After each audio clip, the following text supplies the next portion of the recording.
ابنك المراهق جالك ومقرر قرار مصيري، وليكن مش عايز يدخل الكلية اللي انت شايفة ان هي انسب لمستقبله. الرد التقليدي: انا اضرب مصلحتك، انت لسه صغير مش فاهم حاجة. طفلك مش جاي الدنيا ينفذ قائمة امنياتك، طفلك هو امانة رزقتي بيها عشان تساعديه يكتشف فطرته هو. كل بتسمعني دلوقتي عندها خوف خفي بيطاردها بالليل، خايفة تطلع ابنها شخصيته ضعيفة فبتدوس عليه بالسيطرة، أو خايفة تطلعه ناقم ومتمرد فتسيب له الحبل على الغارب باسم الحرية. في التجمعات العائلية في الأعياد أو الأجازات بنشوف نماذج بتخوفنا، طفل بيصرخ وبيعمل اللي هو عايزه ومحدش قادر عليه، فبنقول لنفسنا لو دي الحرية مش عايزينها. بس سألتي نفسك قبل كده هو احنا ليه بنربي؟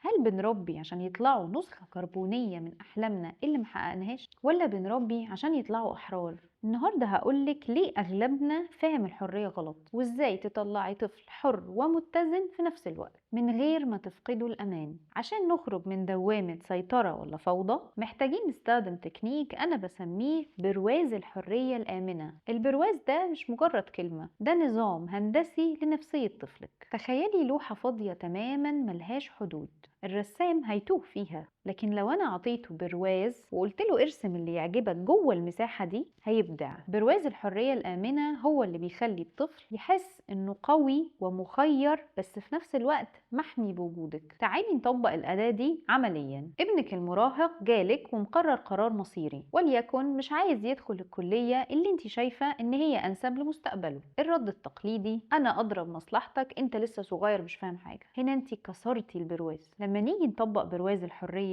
أول حاجة بنحط حدود للبرواز اللي هو أنا هسمعك، وقاعدتنا في البيت إننا بنفكر بالعقل وبندرس العواقب قبل أي خطوة. تاني حاجة الحرية النفسية: احكيلي ليه اخترت ده وإيه رؤيتك. هنا انت بتديه حرية عقلية. تالت حاجة تحمل المسؤولية: لو ده قرارك أنا معاك، بس أنت اللي هتتحمل نتيجة المذاكرة والبحث والنجاح فيه، مش أنا اللي هتحرك بدالك. لما بيخالفك في الرأي أنت مش بتهددي، أنت بتعلميه إن الاختلاف لا يفسد الأمان اللي أنت موفراه. أنا عارفة اللي بيدور في بالك دلوقتي، هتقوليلي يا كوتش أميرة لو سبت لهم الحرية دي هيتدلعوا، والناس هتقول عليا إني مش عارفة أربي. اسمعيني كويس، طفلك مش جاي الدنيا ينفذ قائمة أمنياتك، طفلك هو أمانة رزقتي بيها عشان تساعديه يكتشف فطرته هو، مش عشان تعيدي صياغته. سيب الناس تقول اللي تقوله، لأن الأمان الحقيقي مش في إن ابنك يطيعك طاعة عمياء قدام الناس. الأمان إنه لما يغلط بره يرجع يحكيلك انتي، لأنه عارف إنك مرفأ أمانه مش قاضي إعدامه. القيادة مش معناها السيطرة الكاملة، القيادة معناها إني أكون الميسر، أساعده يتخطى عقبات حياته بطريقة يسيرة. بعد كل موقف أو أزمة ارجعي لبروازك واسألي نفسك هل أنا النهاردة وفرت له حماية، وهل سبت له مساحة يختار؟ وافتكري دايما الطفل اللي بيتعلم يختار لون قميصه وهو صغير هو اللي بكرة هيعرف يختار شريك حياته ويتحمل مسؤولية بيته. الحرية هي عضلة، خليه يتمرن عليها من وهو صغير. أنا عارفة إن الكلام ده نظريا سهل، بس وقت التنفيذ بنلاقي جذور جوانا بتشدنا، خنقة وعصبية غير مبررة أو خوف مرضي من بكرة. الخوف ده غالبا ملوش علاقة بابنك، ده ليه علاقة بأصل الحكاية اللي جواكي انتي، بقناعاتك القديمة عن السيطرة والحب. علشان كده الحل مش دايما في تعديل سلوك الطفل، الحل بيبدأ من استكشاف الخلل اللي في علاقتك بنفسك الأول. ودي كانت خلاصة الجلسات.